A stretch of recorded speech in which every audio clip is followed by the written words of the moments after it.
Assalomu alaykum hurmatli tinglovchilar. Bugungi mavzuyimiz psixikaning evolyutsiyasi va vujudga kelishi.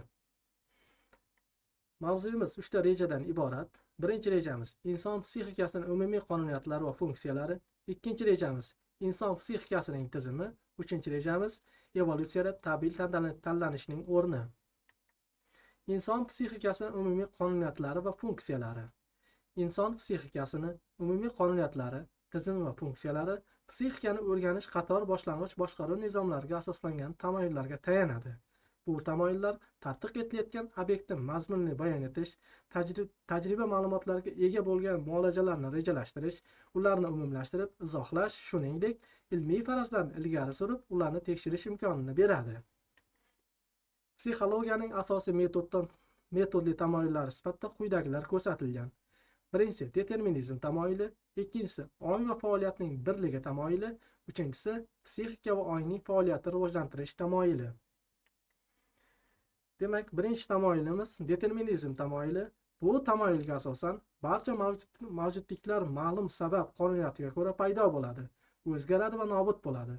Psixologik tadqiqotlarda psixika hayot tarzidan kelib chiqib, mavjudlikning turli tashqi sharoitlar ta'sirida o'zgarishini bildiradi. Hayvonlar psixikasi haqida so'z yuritganda, uning rivojlanishi biologik qonun sifatida tabiiy tanlanish bilan belgilanishini ta'kidlab o'tish lozim. Bu tabiiy instinkt deb hisoblasak bo'ladi.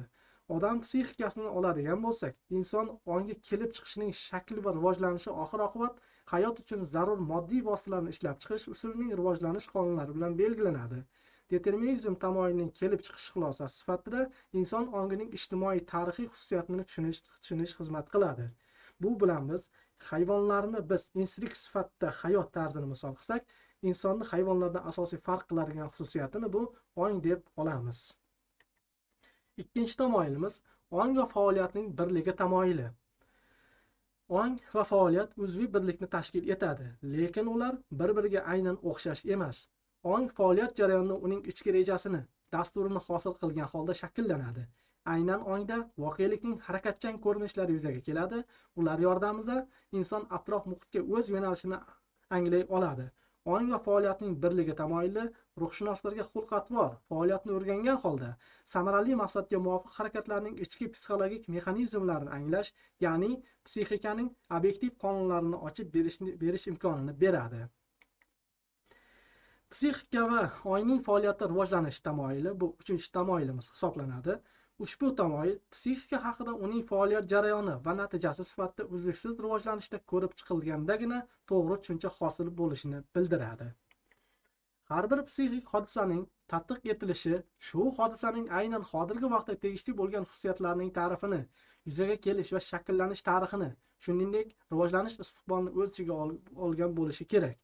Inson psixikasi tizimi, olimlar inson psixologiyasi va xulq-atvorini o'rganishda ularni bir tomondan organizmning biologik tuzilishi va faoliyati nuqtai nazaridan, ikkinchi tomondan ijtimoiy rivojlanish qonunlari yordamida tushuntirib berishga harakat qiladilar. Birinchi vaziyatda psixika va xulq-atvorning irsiyat bilan belgilanganda tug'ma, anatomiya, fiziologiya bilan bog'liq bo'lgan genotipga tegishli xususiyatlar namoyon qilinadi va tadqiq etiladi. Bu asosan tushunchalar 19-asrda Charles Darwin tomonidan yaratilgan bo'lib, keyinchalik mukammallashtirib, rivojlantirib borilgan. Yer yuzida hayotning birlamchi belgilari 2-3 milliard yil avval dastlab asta-sekin murakkablashib borgan kimyoviy organik birikmalar, so'ngra esa sodda tirik hujayralar ko'rinishida paydo bo'lgan. Ular tiriklikka xos bo'lgan rivojlanish, yaratish va orttirilgan irsiyat tomonidan belgilangan xossalarni keyingi avlodga o'tkazish xususiyati bilan bog'liq bo'lgan biologik evolyutsiyani boshlab berganlar. Ma'lum psixik xususiyatlarga ega bo'lgan tirik jismlarning ko'plab shakllari mavjud. Tashqi muhit ta'siriga javoban oddiy tanlab ta'sirlanish xususiyati tirik jismning sodda shakllarida ham kuzatiladi. Seskanuvchanlik bu tirik organizmlar, o'simliklar va hayvonlarni misol qilsak bo'ladi. Tirik organizmlarning biologik foydali yoki zararli ta'sirlarga nisbatan o'z holatlarini o'zgartirish bilan javob qaytarish xossasi va reaksiyasidir. Masalan, biz biologiya darsligini o'qiganimizda oddiy amyobani, ya'ni sodda hayvonlarga tuz solinganda o'zining oyoqlarini yig'ishtirib olishi yoki tufilkaning tashqi ta'sirlarga javob reaksiyasini ko'rsatishi, bu bizga tushunishimizga yana osonlashtirib beradi va tushuncha hosil qilib beradi. Seskanuvchanlik tashqi tomondan tirik organizmning majburiy faolligining namoyon bo'lishi bilan ifodalanadi. Organizm rivojlanish darajasi qanchalik yuqori bo'lsa, yashash muhiti sharoitlarining o'zgarish holati organizm faolligining ifodalashi shunchalik murakkab shaklga ega bo'ladi. Tirik mavjudotlarda ta'sirlanishning keyingi rivojlanishi murakkab anatomik tuzilishga ega bo'lgan rivojlangan organizmlar yashash sharoitlarining murakkablashuvi bilan yuqori darajaga bog'liqdir.